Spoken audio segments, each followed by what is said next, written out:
Today, we will talk about how the Chinese smartphones are being dumped into India to destroy the Indian industry and do not allow the Indian industry to grow and flourish and are part of Chinese hegemony plan. Now, we will talk about what the problem is. China is currently dominating the Indian smartphone industry and has captured almost 80% of the Indian market space, wiping out other players like Samsung, Apple, and other Indian startups. How do we defend ourselves from this onslaught by the Chinese government against the Indian smartphone industry? So, what's the problem and who has this problem? The war is against the Indian manufacturing sector. Not only have our electronics industry been destroyed, but also the capacity and capability that would have been developed within the Indian industrial space has been subjugated by the Chinese smartphone industry, as well as the other companies that the Chinese Communist Party is promoting in India. Why should this problem be solved? We get cheap goods and do not care about Chinese dumping. However, China wants to enslave us, like the East India Company, and destroy our industrial capability and make us do menial jobs. Indians are very good at inventing and creating new products. By allowing these ready-made, cheap, low-quality products to flood our market, they are destroying what could be a blessing to the world and humankind for what India can achieve, as well as the enslavement of the people of Southeast Asia. How will we know if this problem has been solved? The only way we would know if this problem has been solved is if all the smartphones made in India contain Indian components. During the standoff in Ladakh, a lot of Chinese companies started lying, using their Indian collaborators who work for a salary for these Chinese, saying that these products are made in India.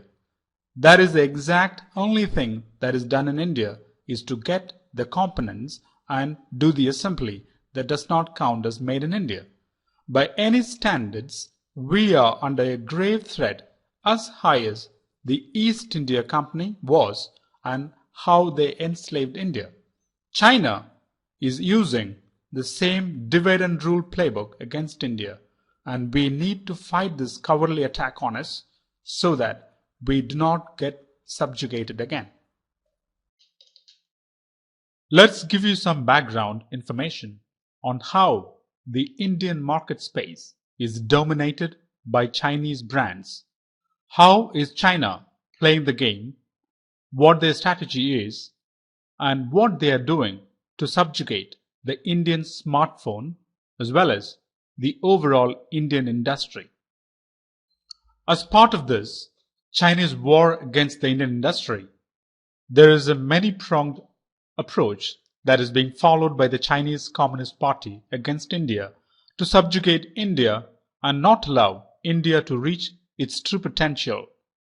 The smartphones we buy, which are made by China and our Chinese brands, are heavily subsidized by the Chinese government so that they can destroy Indian industry. This has been an approach used across the world where cheaper phones are flooded into the market. They suppress local and indigenous production, and then prices are raised so that later they can recoup their losses, if you'd like to call it, or make profits. This is part of the Chinese game plan that needs to be fought against by India, and not only India, but every country in the world. China, in its blatant violation of all industrial norms, they were welcomed into the World Trade Organization. They only followed WTO rules by saying they do it, but they break every law they can get, so that they can take over and make a profit. The Chinese have no moral values. Their only moral value is how do I take advantage of you and make money. The intellectual property for the phone was stolen from everywhere that it could.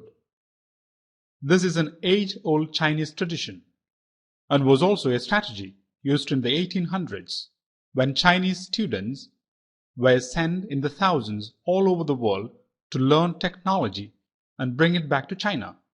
However, because of lousy leadership, this led to what is called the Boxer Rebellion and led to a lot of death and destruction in China. Now, we do not wish the Chinese people do the same. It is just that we do not want to get subjugated by China. We do not wish to be enslaved. We do not want to be your slaves. We want to be free to make our own decisions, to buy what we want, to do what we want. And we do not want to be enslaved by you using your debt trap diplomacy by every means possible that you are using to destroy our industry and the way you think you can treat us. The Chinese also believe that the Indians are an inferior race because we have darker skin. And this is why they feel they can treat us any way they want. Even as part of the intellectual property stolen, Canadian BlackBerry knowledge was taken. An article came in Canadian papers recently on how China stole the intellectual property of the Canadian BlackBerry company and was instrumental in the destruction and fall of the Canadian company. Similarly, Apple technology has been taken. The designs, how things are made, inside everything has been stolen using people who have worked in the Chinese factories. In China, they have used any means and every means possible to understand how Apple phones were designed and used it to create their clones and copycats. 80% of all the world's fake products come from China. China is the source of a lot of duplicate products and is in an all-out war against the world in terms of copycat and low-quality fraudulent behavior. Android has not been stolen because it did not need to be plagiarized, because it is available for free, which is the only reason you will never hear of people who make the Android technology complain that their intellectual property has been stolen. Recently, China came up with an operating system that they said was their own. But under the cover, it was found that it was Android technology with a Chinese veneer over it. That is China for you. Let's have a look at Chinese brands in India. There are currently some major Chinese brands in India. These are Johnny, who makes the popular phone Redmi, Vivo, Realme, Awful, which makes the E-series phones, and a company called OnePlus. These and any other Chinese companies are subsidized by the Chinese government to destroy Indian industry and needs to be fought against. What is our defense against dumping? How do we defend ourselves against this dastardly Chinese dumping plan? We have to follow a 3-year project to fight this Chinese dumping strategy.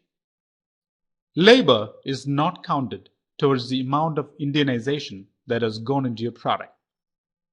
In the first year, 33% of all components should be made in India.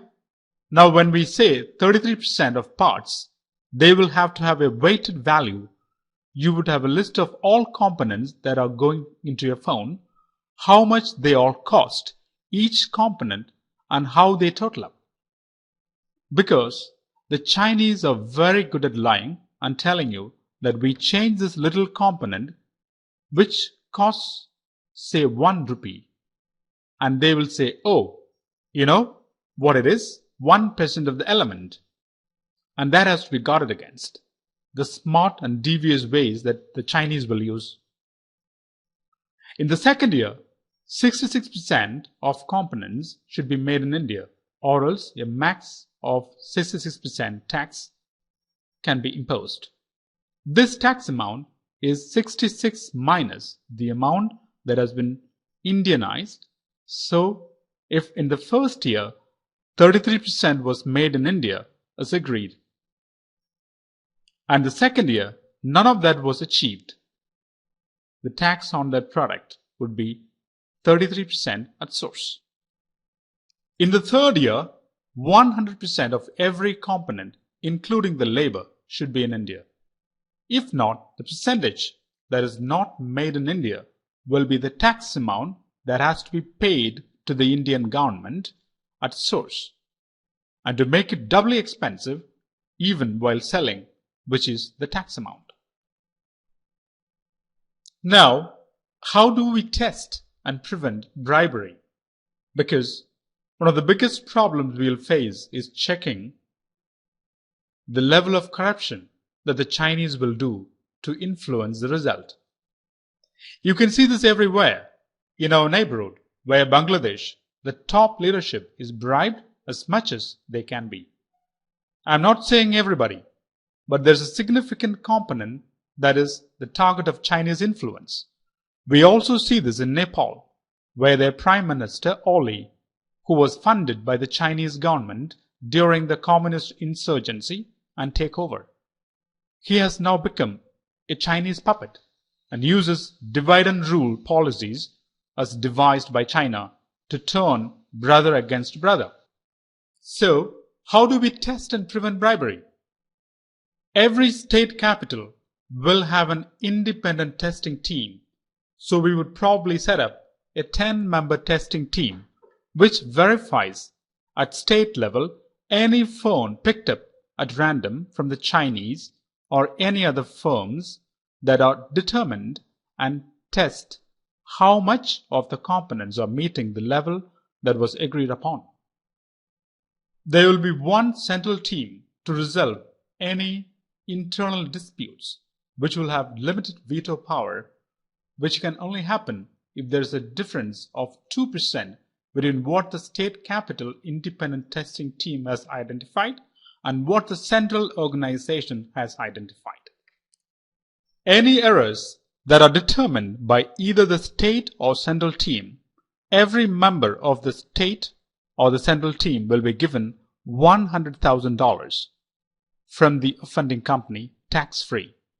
However, if bribery is detected for any of these members, either as an individual or as a group, if at the individual level, everything he owns under his name, his wife's name, his children's name, and his parents' name will be nationalized and taken over by the government. Also, if it is determined that the bribery is at the group level, the entire team or the members of the team who are accused and verified against this bribery will have everything of us taken and put in jail for 10 years. The final result that we would like to achieve is to stop the Chinese dumping of their products into India using every loophole they can find to do this. All goods which are smartphone related have to come from one port and one port alone. And that will be the Mumbai harbor.